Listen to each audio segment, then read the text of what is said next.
कि आज हरियाणा विधानसभा का बजट सत्र शुरू होने वाला है और आज से ही बजट सत्र को लेकर कई ऐसे मुद्दे हैं जिनको लेकर बातचीत होगी। सत्ता पक्ष और विपक्ष के बीच में हंगामेदार ये बजट सत्र रहने वाला है और हमारे साथ हमारे पॉलिटिकल एडिटर अनिल मोर हमारे साथ जुड़ चुके हैं। Over to you Anil.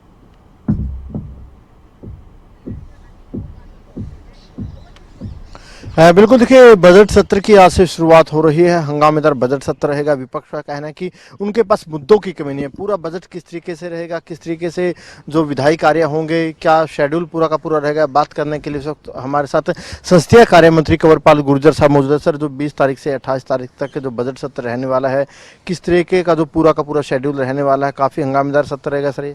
नहीं, जैसे अभी कहा कि विपक्ष ने कहा कि हमारे पास मुद्दों की कमी नहीं है। मुद्दा हमने छोड़े ही नहीं, कोई भी है ही नहीं मुद्दा कुछ भी। अब तो केवल अविश्वास प्रस्ताव जो लेकर अविश्वास प्रस्ताव के लिए लेकर अब हाउस में भी पूरा विश्वास सरकार के प्रति है और जनता में भी पूरा विश्वास सरकार के प्रति है। तो वो जो भी मुद्दे लेके आएंगे, अभी तक भी हमने पूरा जो भी उन्हें सवाल पूछा उस सवाल का सही जवाब उसका दिया हमने, और अब की बार भी जो भी विपक्ष सवाल उठाएगा निश्चित तौर से उसके मजबूती के साथ जवाब देंगे। सर, आपने अविश्वास प्रस्ताव की बात की क्योंकि आप संसदीय कार्य मंत्री हैं।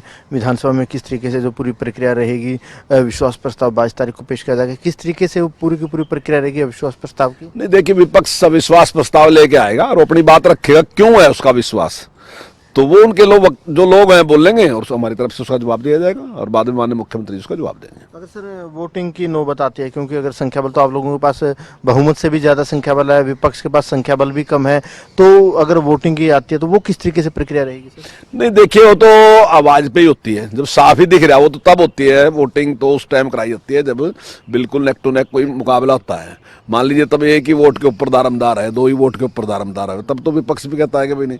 तो यहाँ तो विपक्ष भी इस बात के लिए तैयार नहीं। विपक्ष भी कहता है कि हमने बोलना, इसके लिए बोलने के लिए हमें टाइम चाहिए, उन्हें इसके लिए टाइम नहीं चाहिए। कोई विश्वास है जो विश्वास प्रस्ताव है सिर्फ बोलने के लिए लाया गया है ताकि अपनी बातें बिल्कुल बोलने के लिए ही उन्होंने इस प्रकार, वो अपने आप भी कह रहे इस बात को कि सब लोगों को बोलने का मौका मिलेगा।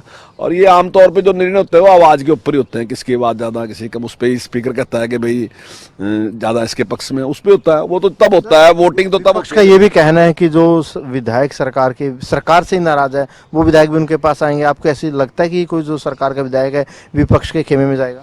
नहीं, कोई नहीं। सरकार का कोई विधायक नाराज नहीं, सरकार का भी कोई विधायक नाराज नहीं है, आजाद भी कोई नाराज नहीं है, और जो हमारा सहयोगी दल है जेजेपी वो भी कोई नाराज, सब लोग खुश हैं सरकार के, और जनता भी सरकार के काम से खुश है, जनता भी नाराज नहीं है। विश्वास प्रस्ताव आएगा सर, उस दिन के लिए तो व्हिप वगैरह जारी किया जाएगा बीजेपी की तरफ से? हाँ, निश्चित तौर से तो एक सिस्टम होता है, व्हिप तो जारी होता ही है। अगर बात करें सर बजट की बात कर लेते, 23 तारीख को मुख्यमंत्री साहब बजट पेश करेंगे।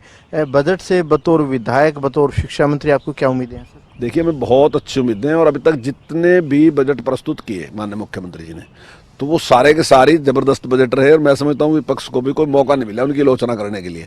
क्योंकि मुख्यमंत्री जी जब बजट प्रस्तुत करते हैं तो विपक्ष की भी सलाह लेते हैं, उनसे भी कहते हैं भी आपका कोई सुझाव हो। कई बार विपक्ष के लोग कहते हैं भी ये तो केवल सलाह के लिए सलाह है, हमारी बात मान नहीं जाती। लेकिन पिछले से पिछली बार मुख्यमंत्री जी ने एक विधायक का काम बताया था, भाई आपने मेरे को ये सलाह दी थी, मैंने ये किया, आपने ये सलाह दी थी, ये मैंने जोड़ दिया, आपने ये सलाह दी थी, ये मैंने जोड़ दिया।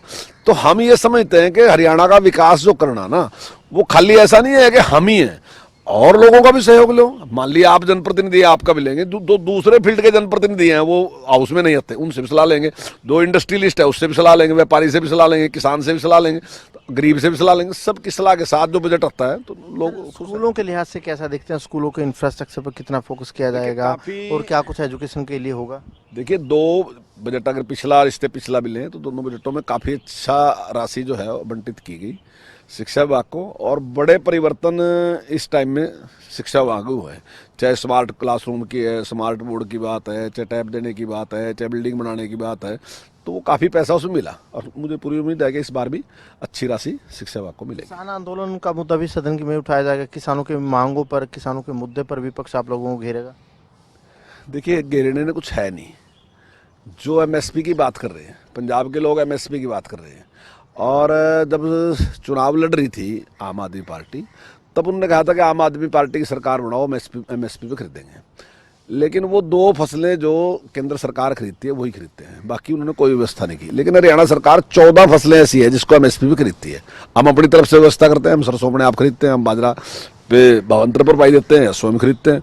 और ऐसी 29 से ज़्यादा ऐसे वो हैं फसलें और फल जिसमें हमने भावांतर भरपाई की।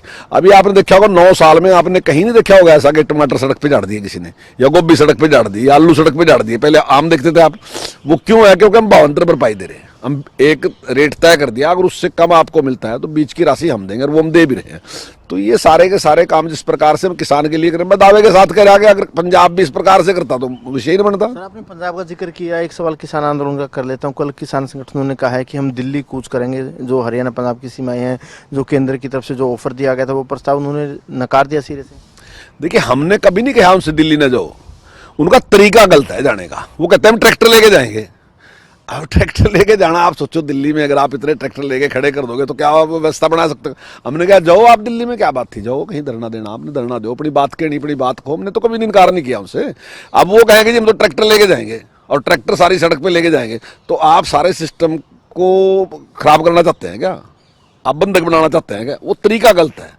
अपनी बात कहने में कोई हर्ज नहीं, कोई भी आदमी अपनी बात कह सकता है। देखिए, यही कहना है कंवरपाल गुर्जर साहब का कि लोकतंत्र में विरोध करने का, प्रदर्शन करने का सबको हक है, लेकिन जो तरीका है वो तरीका जायज होना चाहिए। वहीं बजट सत्र को लेकर कंवरपाल गुर्जर साहब का कहना है कि विपक्ष के पास कोई भी मुद्दा नहीं है, विपक्ष मुद्दा विहीन हो चुका है।